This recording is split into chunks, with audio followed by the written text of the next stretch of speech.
What can you tell me about this one? It was the first day of rounds. I always hated this part, teaching new kids who have never interacted with people before. I believe he has cancer, sir. One of the ones in the back. I pressed my fingers to my temples, a migraine coming on. Yes, but what can you tell me of his condition? A nurse shuffled by the group and took the man's vitals. She asked him how he was feeling today and if she could get him anything. I envied her. She could interact with them much easier than I could, the nature of the job needing me to remain distant. It's late-stage lung cancer. All treatment options have been expunged. I believe he is on hospice and comfort care. Very good. We moved on to the next room. What can you tell me about this case? An 18-year-old male came in with a sore throat and cough, has been ruled to be tonsillitis. A routine procedure. Those normally go over well. Only one death in every 30,000. Next steps? Tonsillectomy is scheduled for this afternoon at 3. Very well. We will check in afterwards.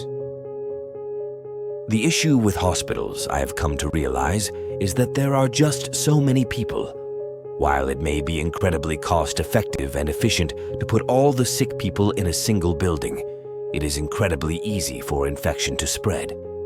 All it takes is one nurse not doing proper precautions because they don't have time, one doctor who doesn't want to wash his hands because he was wearing gloves anyways, one helpful family member not understanding the risks, to send everything into a spiral. We moved on to a middle-aged woman. And here? Appears to be a broken leg, female, mid-30 AS, I'd say. It's almost like they're barely paying attention. Listen, I understand that we have seen a lot of people today, but it is incredibly important that you get all the details right. It may not seem like it now, but one mistake can have severe consequences.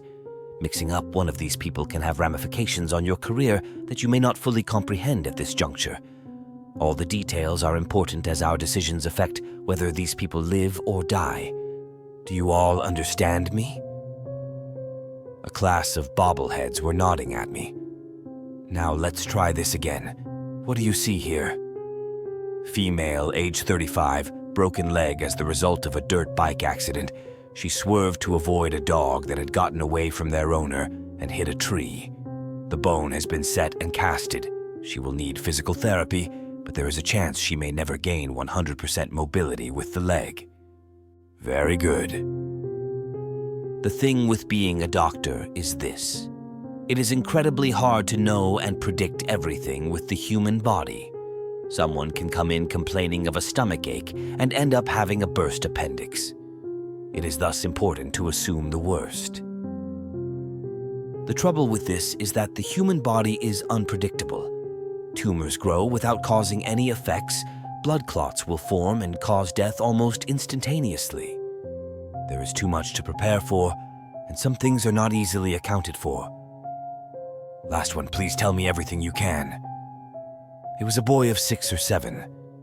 This is the part of the job I hate.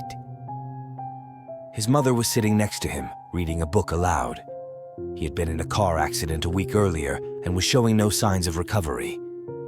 His father passed on the scene. I wasn't there, but I saw him when he came in. It was pretty obvious. But the kid, I honestly thought he might pull through. Child, age 6. Severe trauma to the left side, including kidney failure, broken ribs, punctured lung, and broken arm from a car crash.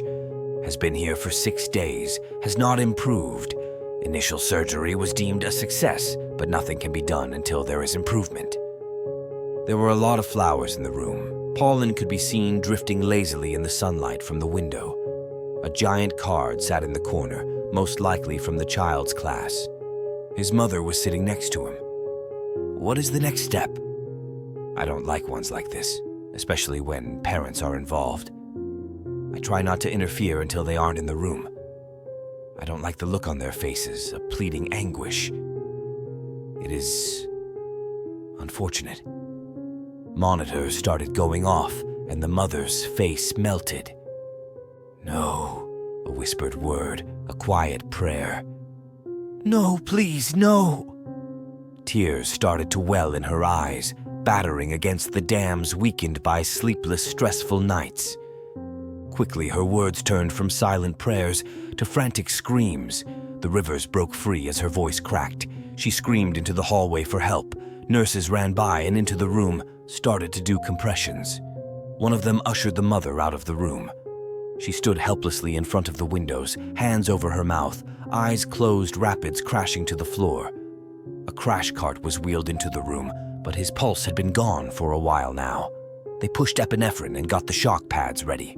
Someone yelled clear and the boy's body tensed. The mother was visibly shaking now, frantic whispers amidst the torrential downpour. They tried a few more times before calling time of death. The mother slumped to the floor, silent and dazed. Grief and worry having pushed her to the edge of understanding. She was alone now. I guess, to give them the news?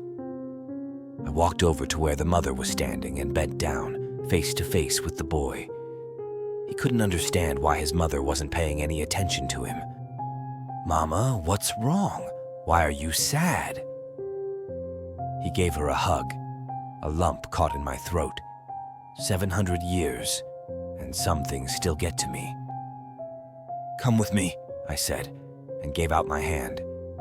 He took it staring back at his mother, and we walked down the hall, the class trailing behind us. We would come back later for the others.